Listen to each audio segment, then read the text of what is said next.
नमस्कार मित्रों, मैं हूं गणपत सेजू और आप सभी का स्वागत करता हूं आप ही के अपने चैनल उड़ान स्टडी राजस्थान पर।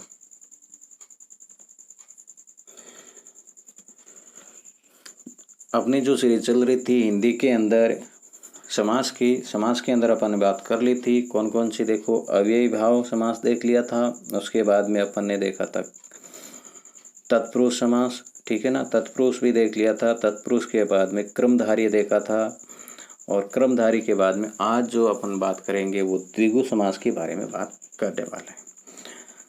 देखो, द्विगु समास के बारे में ऐसा कोई भी आपके डाउट नहीं रहेगा कि आपको समझ में नहीं आएगा। वैसे इतना हार्ड टॉपिक भी नहीं है, परंतु यहाँ पर एग्जाम्पल बहुत ही इंपॉर्टेंट रहते हैं, जो कि चुनिंदा एग्जाम्पल है, सिलेक्टेड एग्जाम्पल आपके सामने मैं लेके आया। अब द्विगु की कोई प्रॉब्लम है ही नहीं कि जिस समास में पूर्व पद संख्या वाचक तथा उत्तर पद प्रधान हो। अब यहाँ देखो, एक द्विगु और द्वंद्व में थोड़ा आपके समस्या रहती है। मैं यहाँ पर जो द्विगु और द्वंद्व में कैसे आप पहचानोंगे, तो द्विगु संख्यावाची है। देखो, द्वि का अर्थ क्या होता है? द्वितीय, दो होता है ना। तो इस प्रकार आप ध्यान रखोगे, द्वि मतलब एक संख्या है, तो इसका है वो संख्यावाची जो शब्द होता है वो द्विगु समास का होता है। और बाकी जो है द्वंद्व के बारे में अपन और देख लेंगे, क्या होता है क्या नहीं होता है, उसमें ही बात करेंगे, ठीक है। तो इसके अंदर देखो, पूर्व पद जो है वो संख्यावाची होगा, इतना आप ध्यान रखोगे, और उत्तर पद है वो प्रधान होता है। द्विगु है, ये खुद है, इसका समास विग्रह करें तो वो क्या होगा? दो गायों का समूह, है ना। द्वि का अर्थ दो होता है, गायों का समूह, गो का अर्थ है गाय। पंचवटी, पंचवटी पांच वटों का समूह क्या कहलाता है? पंचवटी कहलाता है। पंचनद, पांच नदियों का समूह, है ना। पंचनद, पांच नदियों का क्या होगा? समूह। त्रिलोक, तीन लोकों का समूह क्या कहलाता है? त्रिलोक। पंजाब, पांच आबों का समूह, यहाँ पांच नदियों का समूह। पंजाब और पंचनद एक ही बात है। सतसई, 700 का समूह सतसई होता है ना। अष्टसिद्धि, 8 सिद्धियों का समूह।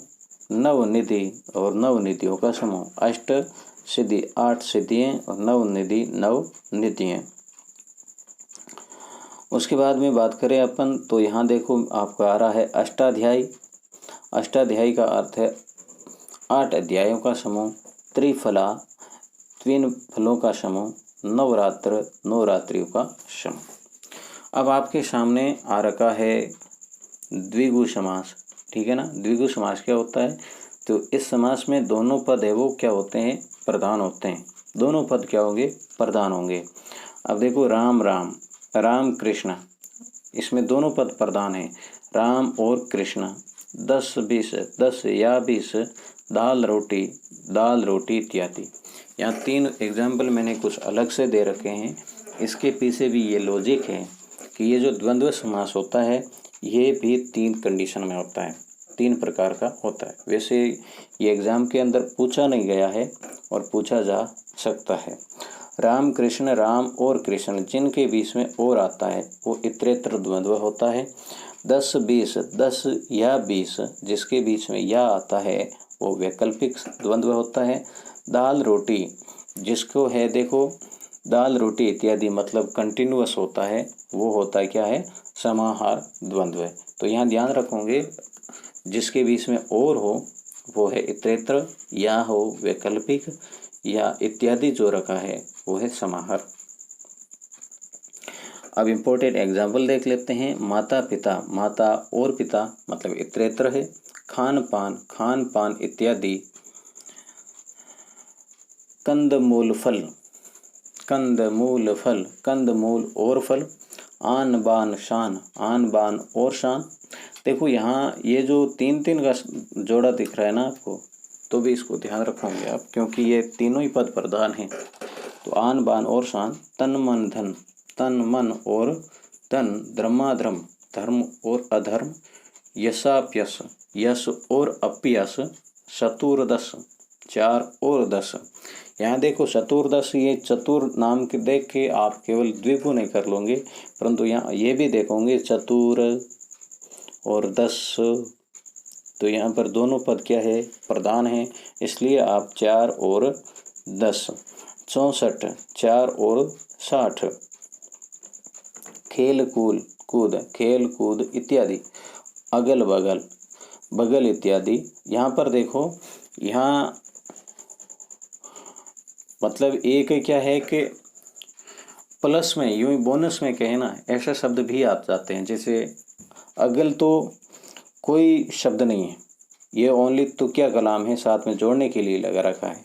ऐसे शब्द आ जाते हैं ना, तो इसका विग्रह करते समय आप ध्यान रखोगे, जो अनावश्यक शब्द जो होता है उसको है विग्रह के अंदर कोई प्रयोग नहीं करोगे। बगल आदि, चाय वाय, यहाँ चाय तो शब्द है परंतु वाय कोई शब्द नहीं है, तो यहाँ चाय इत्यादि।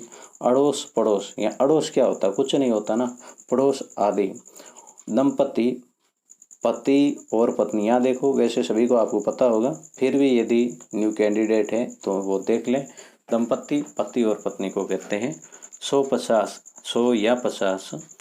पाप पुण्य, पाप और पुण्य। कीड़े मकोड़े इत्यादि। तो यहाँ देखो अपन ने आज जो देख लिया, द्वंद्व और द्विगु समास देखा है। कल के लिए अपन बात करेंगे बहुव्रीहि समास की। तो आज का जो वीडियो है आपको कैसा लगा, कमेंट करके मुझे ज़रूर बताना। वीडियो अच्छा लगा है तो आप लाइक ज़रूर करना, और चैनल पर पहली बार आ रहे हैं तो चैनल को सब्सक्राइब करके बेल आइकन है इसको भी प्रेस कर लेना। तो आज के वीडियो में बस इतना ही। कल है बहुव्रीहि समास के साथ में फिर हाजिर होंगे, तब तक के लिए जय हिंद, वंदे मातरम।